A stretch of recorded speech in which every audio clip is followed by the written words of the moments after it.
Hey, beautiful soul, welcome back.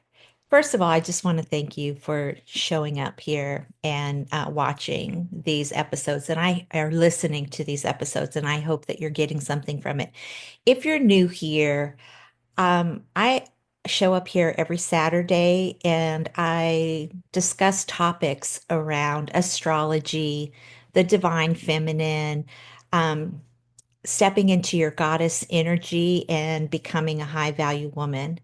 And I also throw in some topics that are happening in the world. And so if that's your cup of tea, if that's what you enjoy, I'd love for you to hit the subscribe button and join me every Saturday. So last Saturday I was talking about the symbolisms, right? We were talking about symbols and how do you know if a goddess is wanting to work with you? And touched base a little bit about this Taurus full moon.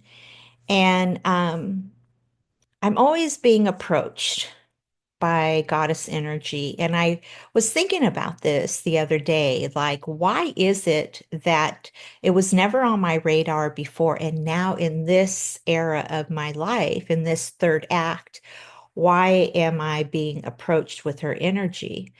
Well, after, like I'm watching other women's videos, a lot of women are talking about the divine feminine energy. And they're also talking about working with goddess energy. And then there's this big movement towards astrology. So intuitively, I was guided there. So I'd like to know, like, when you found me, is it because you're interested in astrology? Or were you being soul led to find out who you are and learn about astrology so you can learn more about yourself? Because I am not a teacher of astrology.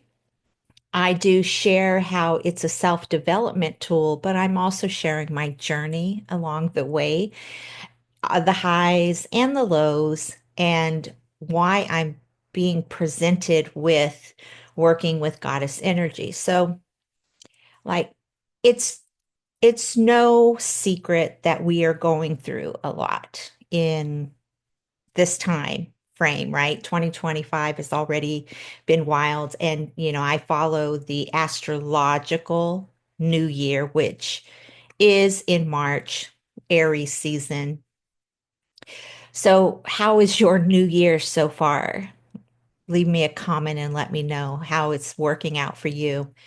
I know that there's this huge shift. There's a lot of things happening collectively. There's things happening if you live in the US, you know that we're going through a huge transition right now.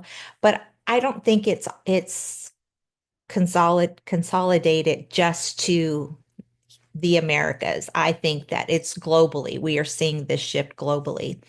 And you've heard me talk about it's because we are moving into a new age and the energy of the new age. And it's really for me, it's how I processed and how I even got to understanding why I was being led to this work was really deep diving, soul searching, doing the inner work, asking the questions, really paying attention to things that I have on repeat and the beliefs that I have.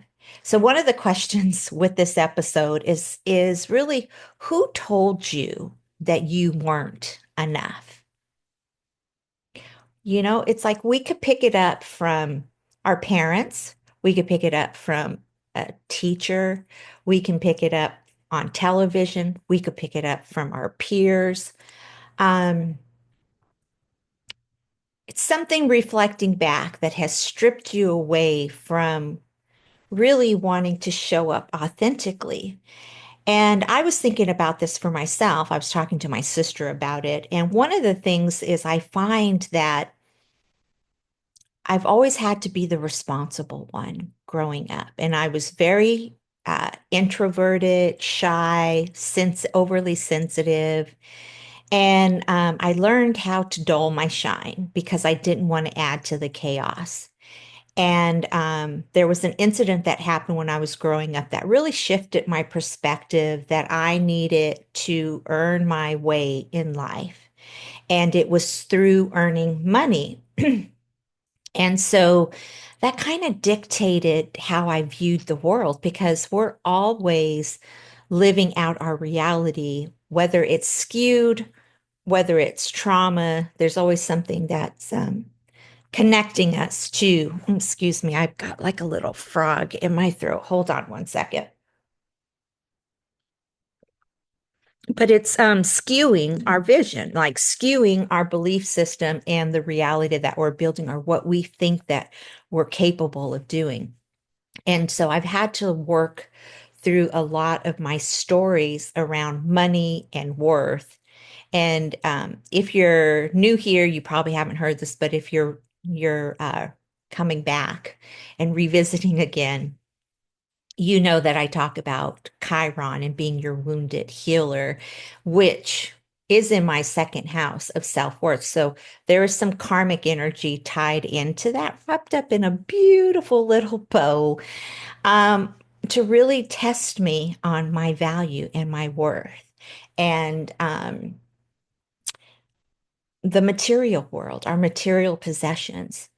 And so with this new moon in Taurus that happened on um, the 27th.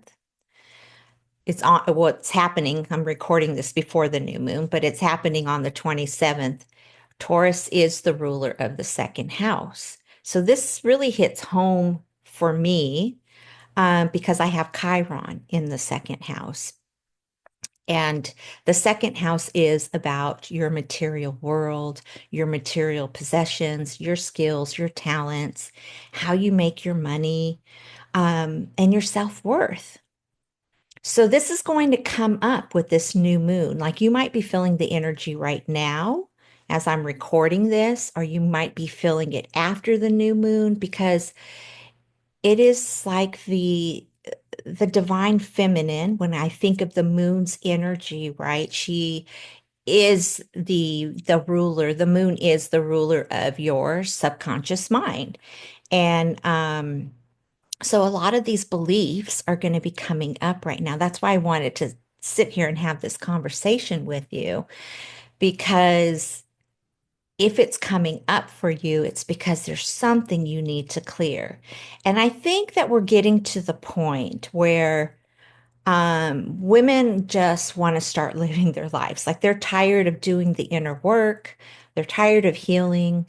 Um, but we know it's a process because there's always little innuendos that are going to come up that you thought you took care of. That is like a test to see if you have boundaries around that. Are you going to go back to what feels safe or what's habitual? And that could even happen in your relationships. It could happen at work. It could happen with a sibling. It could happen with a child. And it could happen within yourself, like things that you tell yourself that you're gonna accomplish, especially with this astrological new year and this rebirth energy that we're feeling. And that really got me thinking about the divine feminine energy and what it really is, and this goddess energy, and even like some programming around it. So we know that history, centuries back, it's like the women has been, or the female has been diminished from being a part of this consciousness, right? This, even when I think of religion, it's like the female has been pushed aside, and it's been very patriarchal. And that's why this divine feminine energy is rising, because she is the mother. And what is the mother? The mother is nature, and it's our intuitive, our artistic, our creative flow. And we've been in this energy of like denying ourselves of our, well, for me, I can't speak for you. I can't speak for everyone. But if you've worked in the corporate world, you've been in the corporate world, this might resonate with you. I, for one, have never worked in the corporate world, but I do know that we have this imbalance of the masculine and feminine energy. And the corporate world is more of that hustle culture, climbing the ladder, getting a promotion, trying to be seen. It's very tedious. There's nothing, um, I mean, it can be creative. Again, I don't want to stereotype it because, like I said, I've never worked in the corporate world, but this is just through observation and energetics when I'm talking about it. So take what resonates and leave the rest. But if you've been feeling like you want to remove yourself from this corporate energy, in the doing, being in the doing, and you just want to be in a creative flow, and you've been doing some soul searching around, what can I do? Because it's like the programming can be so deep that you don't even remember your creative essence. That's where they talk about your third eye, um, being blocked, in your crown chakra, so you can get the divine wisdom that comes through. But when I think about the programming of women being domesticated, right, that has a negative connotation to it. And so, with the rise of equality and feminism, women rejected that aspect of themselves. Now, I'm not going backwards here. So, side note, I'm just trying to show how we've changed our perspective. And so the beauty of the female essence is that she is creative. So, you know, the creative essence can take a home or a house and turn it into a home. The essence of that feminine can take ingredients and turn it into a meal. And she can take love and turn it into a child.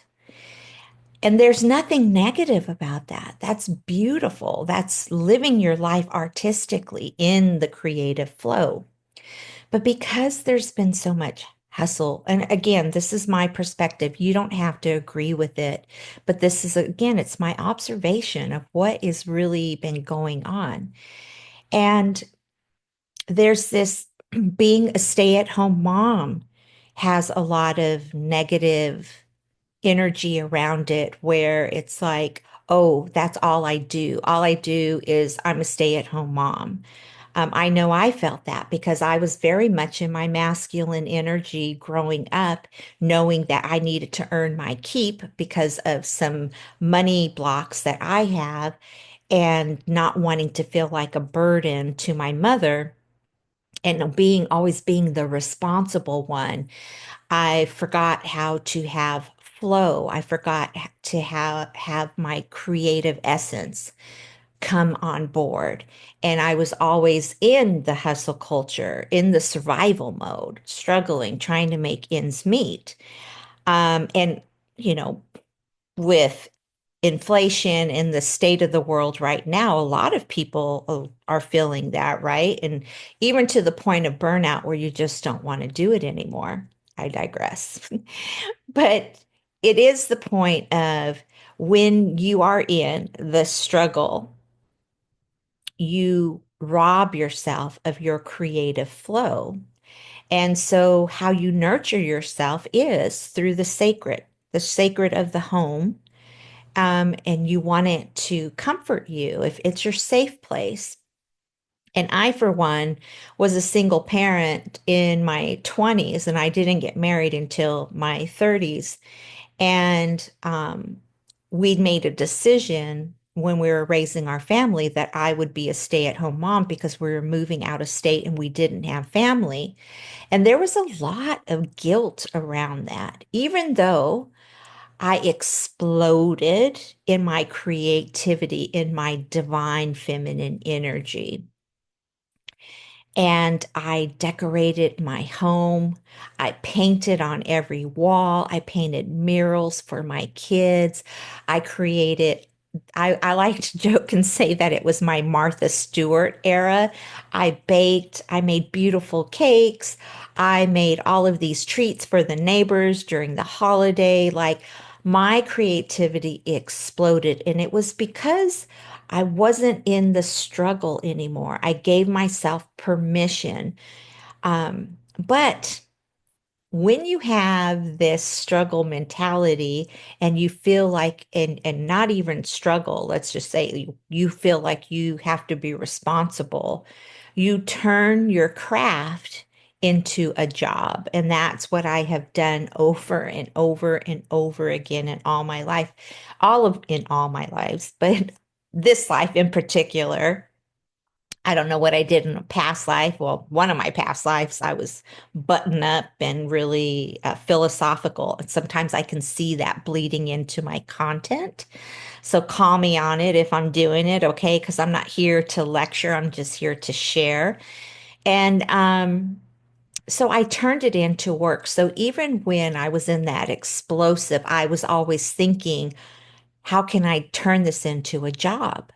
So when I went to school for fashion design and I learned how to sew, and I was sewing all of these, pillows and drapery and all for my home, I turned it into a job.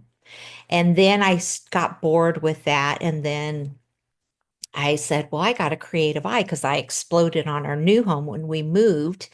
And then I turned that into a job. And so anytime you turn something into a job and you're chasing after money, you reach burnout, you lose interest, you beat up on yourself, you forget about your creative flow, you forget about the divine feminine within. And then it just becomes monotonous, right? And so it's like women have lost the essence of romanticizing their lives, because there is so much, burden of having to split that. Um, and I do believe that turning your creativity into a business, not to contradict myself, but is the way to go. But it's what you find joy in sharing, um, that you won't burn yourself out. And one of the things is really having those healthy boundaries. So let's just get back to who told you you weren't good enough. Because when you tap into that feminine essence, that flow, that creativity, and you want to build upon your world of exploring that, if that is lingering in your thoughts, you're going to overgive and you're not going to have healthy boundaries and you're going to give from an empty cup. You know, the saying, giving from an empty cup, depletes you. And so you always have to, put on the oxygen mask, even though we think that, we get into superwoman. And sometimes you just don't have time for a stall. But I do believe that the wound is always going to show up for you because it is a karmic lesson. It is karmic that you heal this aspect of yourself.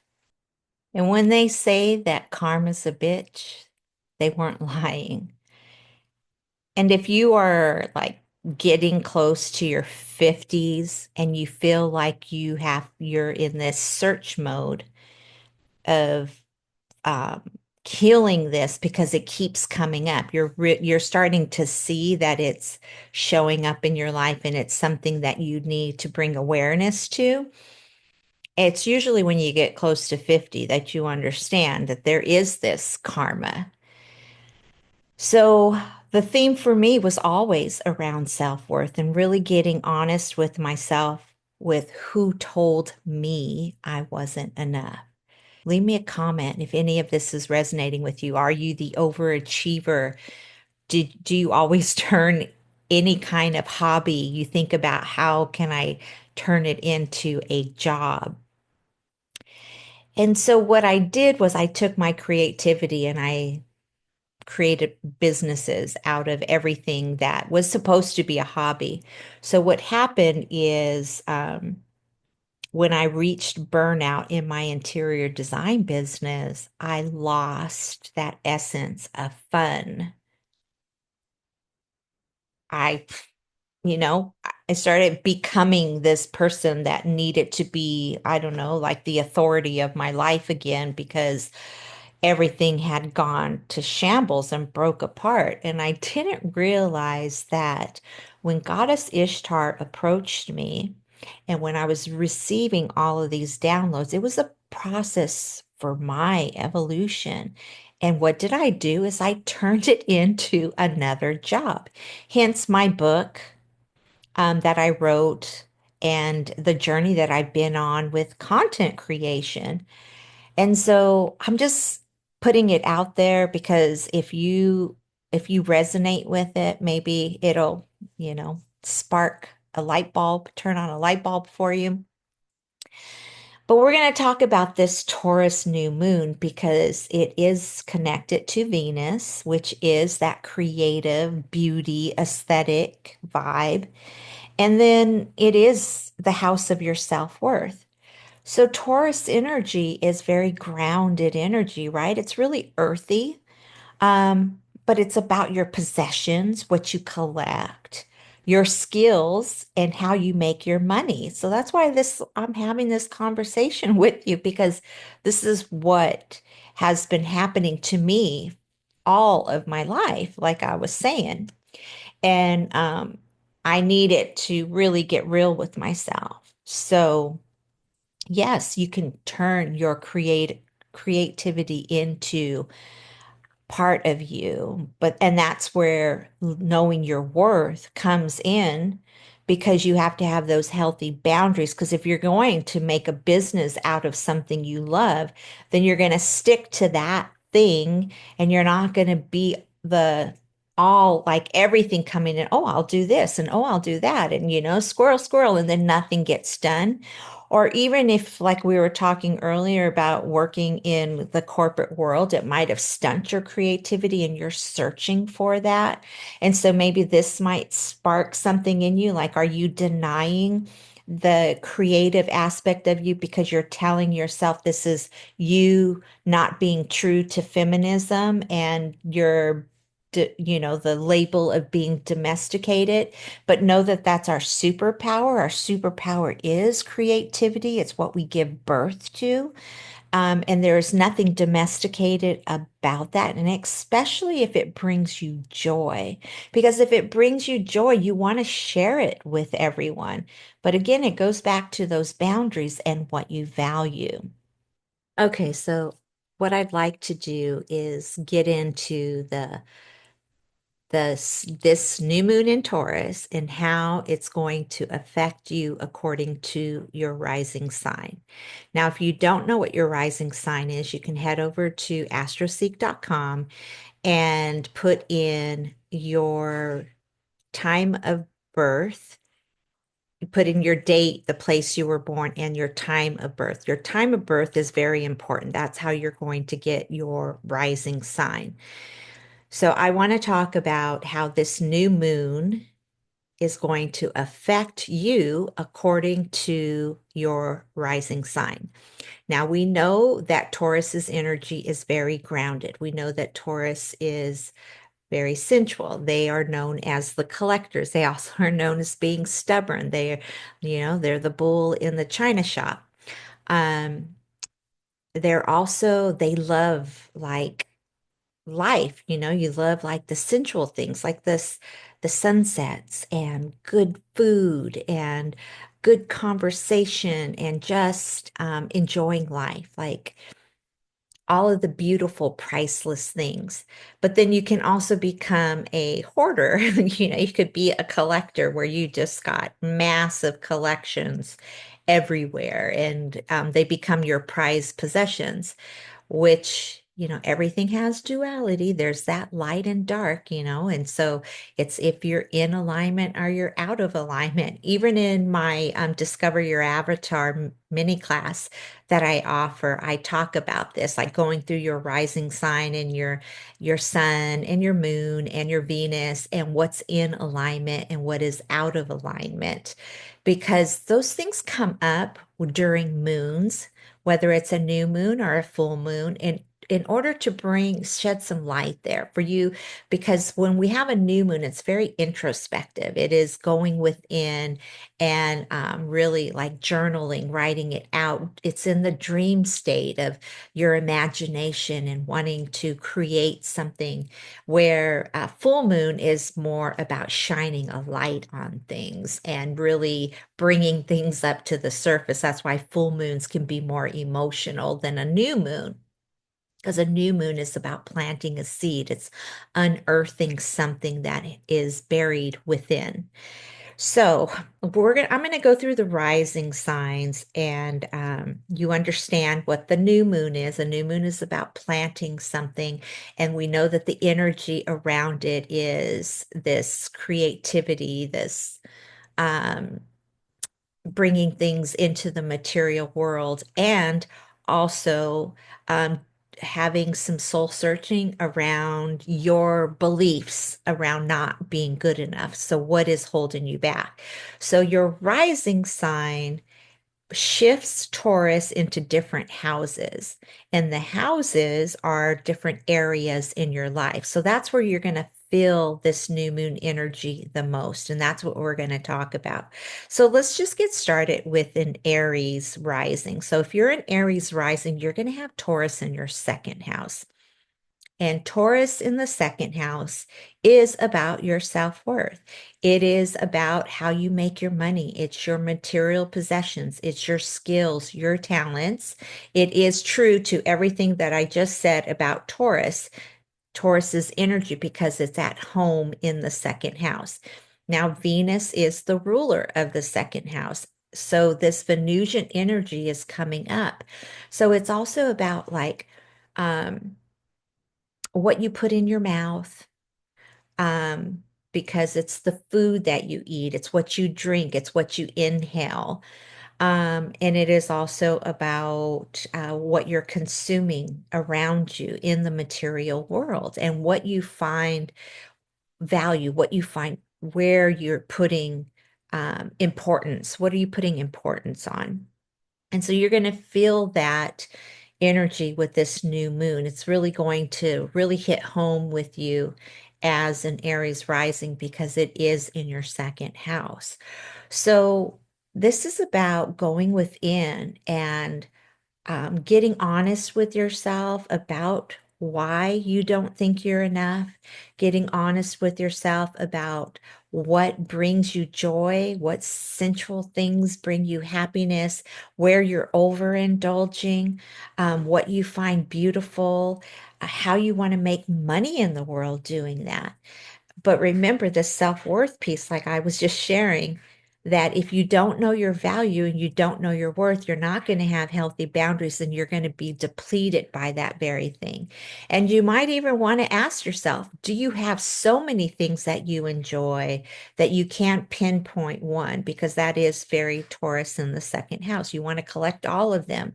But you can have multiple hobbies and things that you bring you joy, but not all of them you don't have to make money from them. And then if you're a Taurus rising, you're going to experience that in your first house. And your first house is about your appearance. It's how other people see you. It is about your expression, your authenticity. And if you feel like you're not being true to yourself, and it is all about your possessions and look at me, you can be out of alignment. Or if you're very grounded and you don't want to change, like you're not willing to transform. It's like kind of that energy, if it ain't broke, don't fix it, right?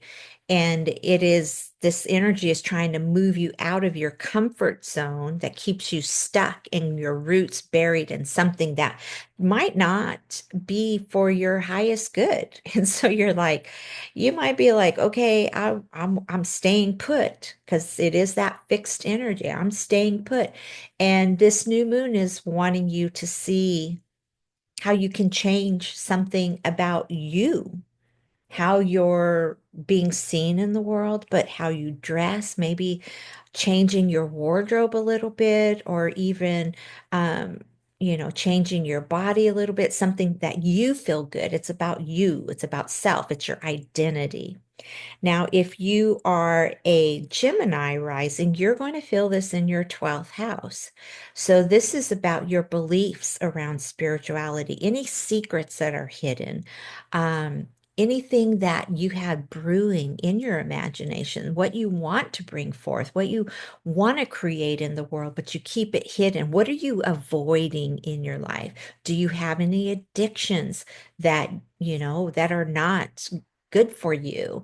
Um, and it's keeping you from feeling the most sensual, authentic side of you, the beauty in you, the beauty of living.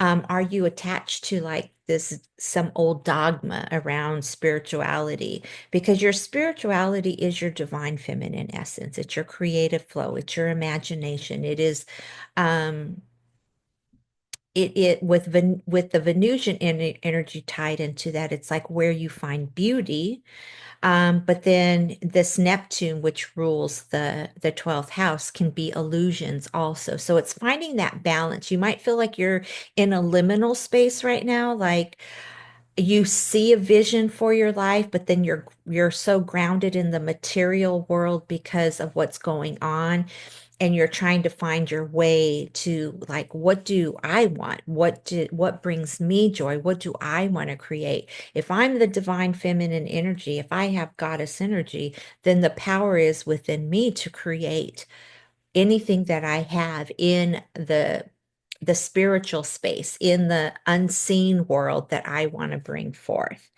And then if you're a Cancer rising, you're going to experience this in your 11th house.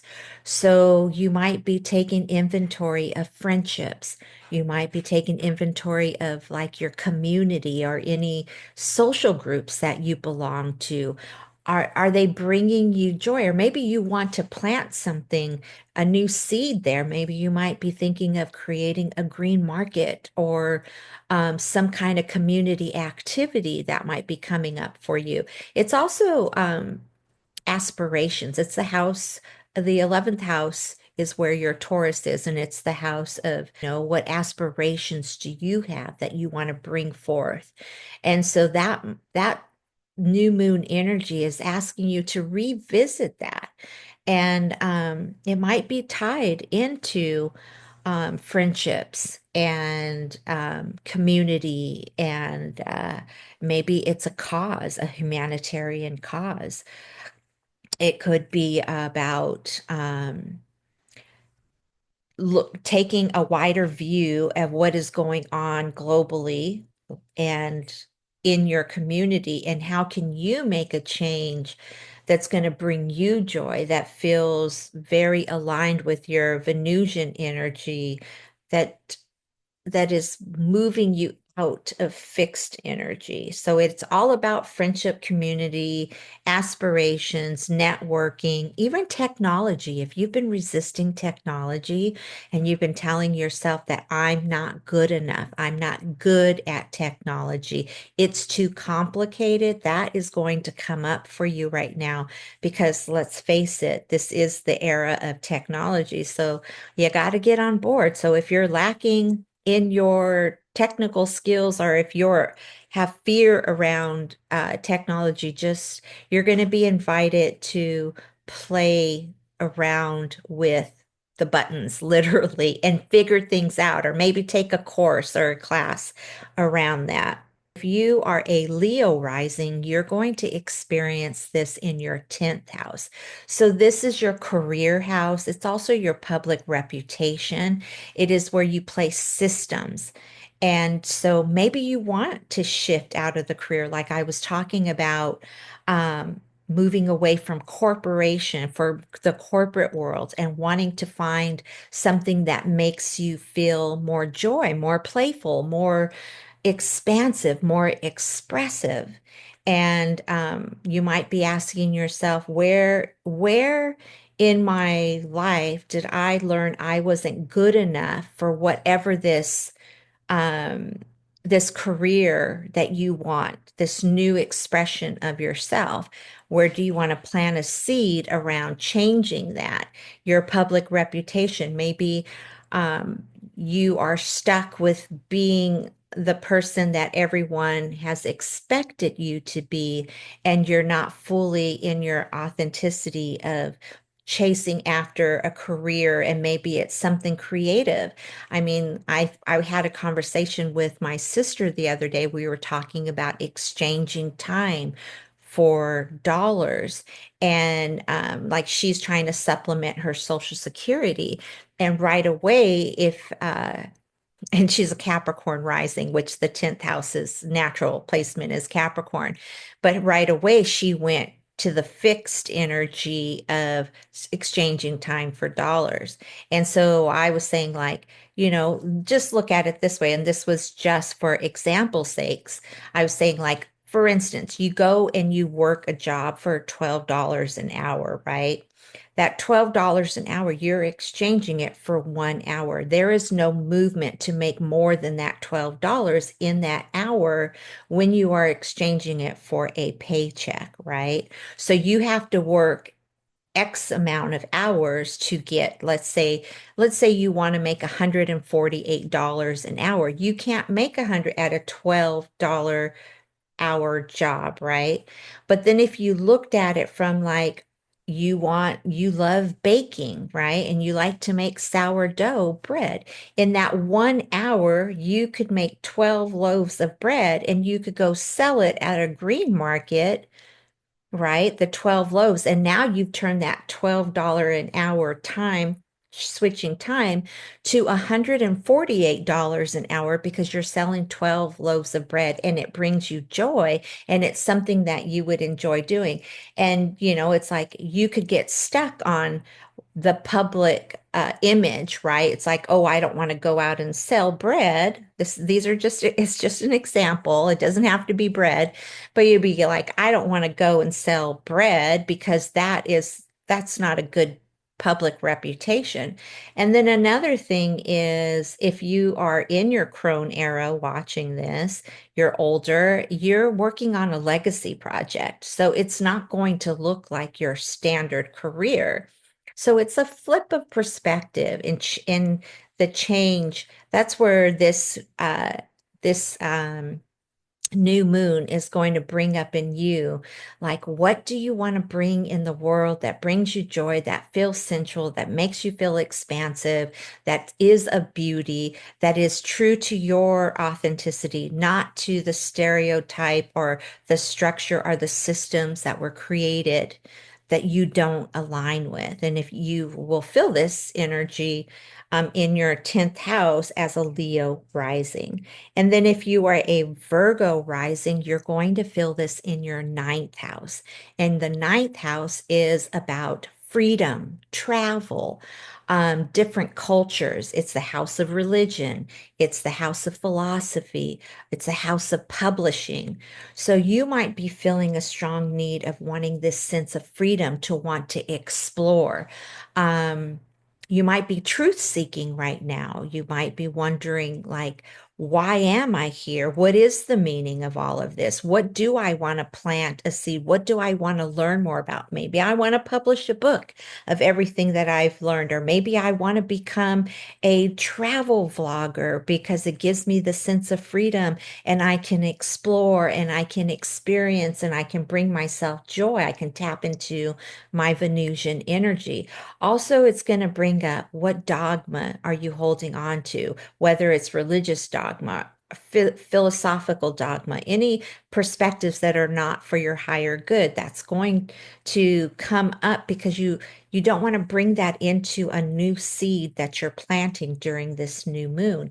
And so it is also the secret knowledge of the divine feminine. You might be tapping into that essence of, because this is moon energy, right? Moon energy is feminine energy. So it might be, you might be doing some truth seeking, some wisdom seeking around goddess energy, the mythology behind goddesses, the mythology behind Venus, Ishtar.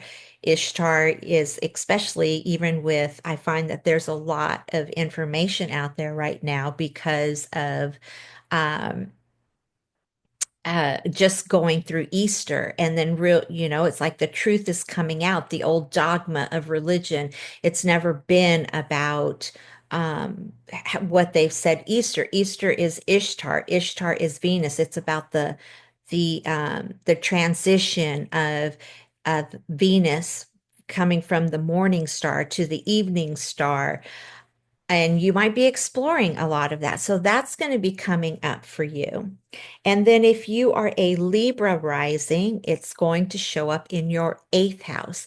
And your eighth house is about transformation. It's also about how you use other people's money. It's inheritances, it's spousal income.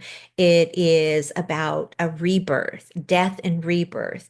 What parts of you do you want to, you know, let go of so that you can step into this new era to transform your metamorphosis? You might be looking at it is also the house of the occult. The occult is hidden knowledge. And so you might be drawn to learning more about the occult, and maybe you're drawn to some kind of divination, whether it's tarot or astrology, or learning about human design, or wanting, or your ancestors, or even spirituality, and wanting to connect with like manifesting and quantum physics, and all of the secret hidden knowledge might be percolating right now.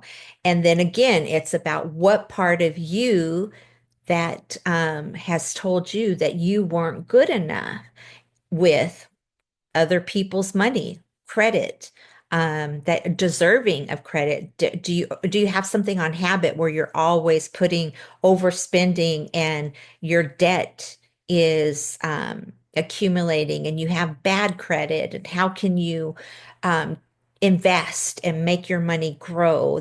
Those things might be coming up right now. And if you're a Scorpio rising, you're going to feel this in the seventh house.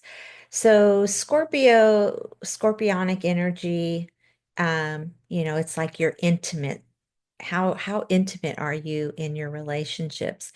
But with Taurus being the new moon, you're going to feel like your intimacy in your relationship. Are you being spontaneous? Is there stability there? Do you feel secure in your relationships? It's not only relationships like marriages or partnership, it could be a business partnership. It's also your audience. Are you connecting with your audience? Like, do you have like an intimate setting? Are you connecting with them? In a way that makes them feel grounded, and the stability is there, and you're their go-to person.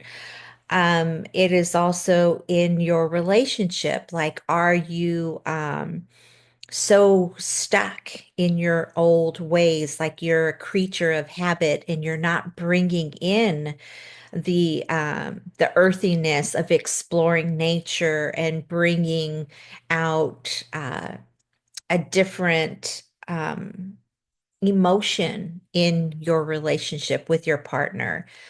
And what beliefs do you have around partnership? Do you think that that's provides your stability? Do you feel like you're not good enough to be in a relationship? Is there something about you that you're saying that nobody wants to be in an intimate relationship? Because remember, we have the duality of both. So those themes might be coming up for you. But where do you want to plant new seeds? Where do you want to show up differently in your relationships? How do you want to show up differently in your relationships? Are you willing to be a little bit more open-minded and not so it's your way or the highway. Um, or being stubborn if you have a companion that wants to explore and wants the more Venusian energy of feeling expansive in the way of beauty, and you are, this is the way it is. Our relationship is fine. Why do we need to, explore? And then it's also about having a relationship with yourself. So Venusian energy, because Venus rules the seventh house, you've got that double Venusian energy. So themes around self-love, taking care of yourself. What routines are you going to create that's making like romanticizing your life, romanticizing the relationship with yourself? Taking care of your like a beauty routine or your how like when you wake up, it's like the relationship with yourself, it's like you're planting a new seed with how you treat yourself because now you're stepping into I have worth. I am good enough. So I'm going to treat myself the way that I want to be treated. I'm going to have those boundaries and I'm teaching the people that I have relationships with how I want to be treated because I treat myself that way. So those are themes that are going to be coming up for you around this new moon. And then we have Sagittarius risings. If you're a Sag rising, you're going to experience this in your sixth house. So this is themes around, you might be feeling like you want to eat more organically. You want to get back to nature, back to the roots of eating, healthy and good food and being out in nature and taking care of your body. You're thinking about what your daily rituals are, your habits, your health habits, how you work with others, because it's also the house of co-workers. Are you being stubborn in that house? What kind of new relationships do you want? What new health regimes do you want to create? What rituals around that? It's also the house of pets. So maybe you might be feeling like you want a new pet. It's also the house of renting. So maybe you might be thinking about moving at this time, like you're wanting to change your stability in renting and creating healthy habits and just creating a new environment for yourself. And maybe you're feeling drawn to wanting to be surrounded more in nature. So you might be thinking of the seed I want to plant is I want to live somewhere that I am connected to nature, that I can walk out my door, that maybe I can plant some vegetables, and maybe you might be feeling like you want to create some home remedies like new facial creams or shampoo or oils or, just like playing with tinctures.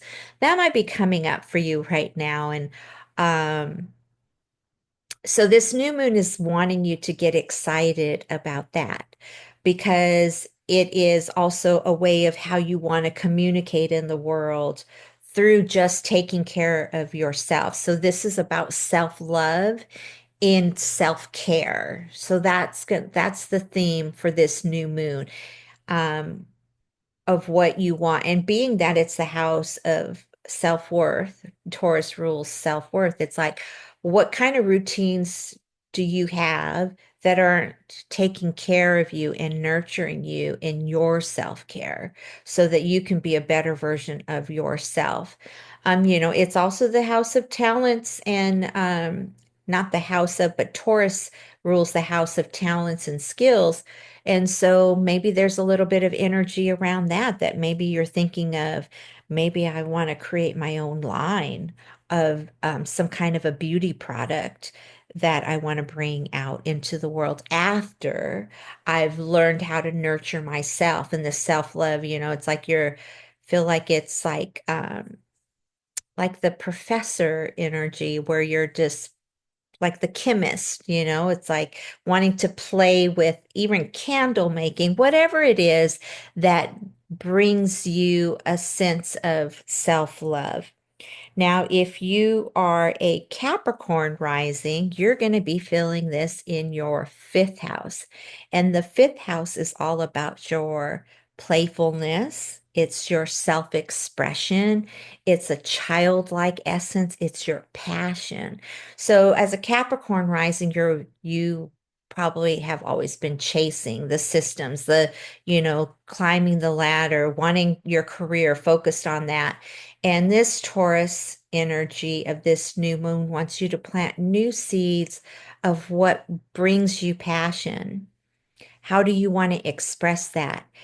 How do you want to be more playful and joyful in your life? Where are you like so focused on work and not enough play, not enough passion, not enough creativity? Because it's also the house of, being on stage, it's the arts, it's, um, theater, acting. Um, the natural placement for the fifth house is Leo. So think of Leo's energy, like just maybe being a little more bold, more generous, taking on a role of leadership. But it is in the tone, the undertone of Taurus. And so Taurus is more grounded and stable and practical. And so that might be coming up for you of what where am I keeping myself from really exploring my self-expression, and what seeds do I want to plant when it comes to expressing myself and feeling passionate and showing up authentically, and just kind of like I feel like it's like that shake it loose kind of energy. Like just shake it out. You don't have to be this person that is all buttoned up and chasing after career. Where can you find some joy and passion? And maybe there might be a new love interest coming in for you that you're planting a seed there, or maybe it might be about giving birth to children, or looking through the eyes of a child when it comes to what you want to create in this new lunar cycle.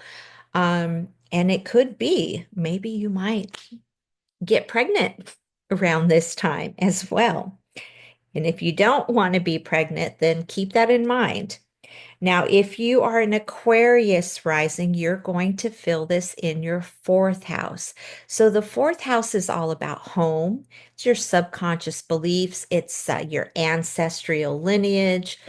It is what makes you feel safe and grounded in the home. So you might be feeling like you want to redecorate your home, or you might want to carve out a sacred space for yourself during this time.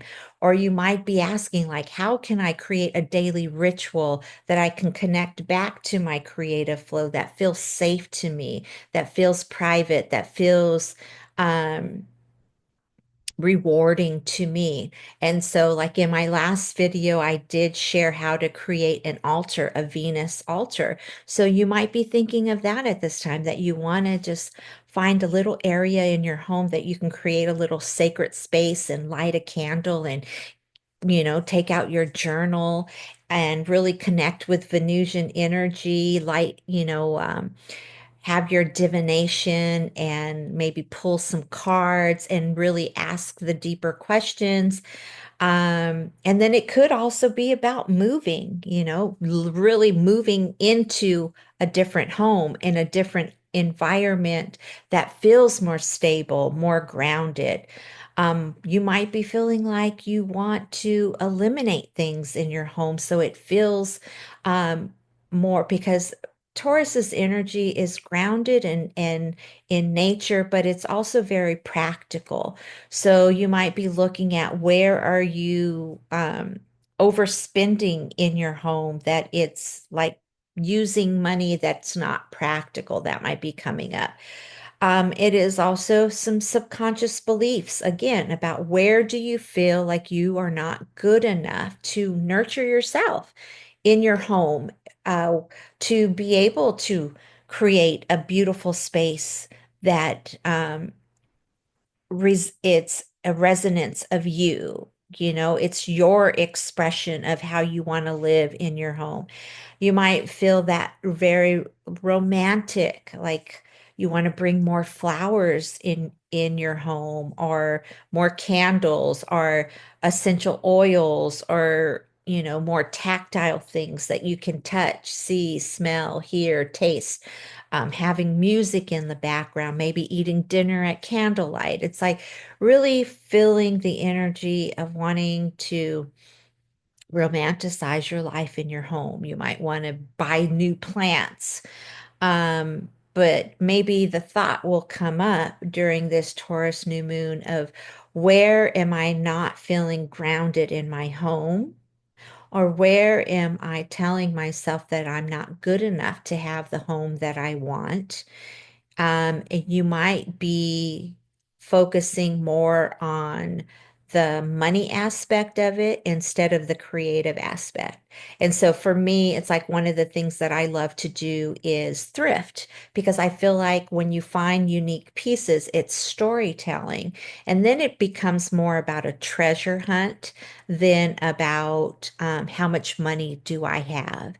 Then it opens up all senses. And so it's like you find these unique items, and then you bring plants, and then your home starts to tell a story of you. So, and then it ties in with the practicality of Taurus's energy, where you're not overspending just to be spending, or trying to keep up with the Joneses. It's like, no, I want my home to reflect me. I want it to be more personal. I want it to tell my story. I want it to feel sacred with me. So those are the themes that you're going to be feeling if you're an Aquarius rising. And last but not least, we have Pisces. If you are a Pisces rising, you're going to feel this in your third house. And your third house is about communication. It is about siblings, your neighbors, short travels, and earlier education. You might be drawn to wanting to learn about something new. You might be drawn to wanting to communicate. Maybe you might be feeling this where you want to be more online. You want something to do with media or writing or expressing yourself through words. Um, Maybe you might feel like you want to even take a short trip with a sibling on a nature, like go for a hike or being out in nature. It could just be as simple as that. And it could also be about looking at your community, your neighbors. Where are you being stuck in your own ways and not seeing things from a different perspective? Or where are you holding yourself back in the way that you want to communicate in the world because you're saying, I'm not good enough.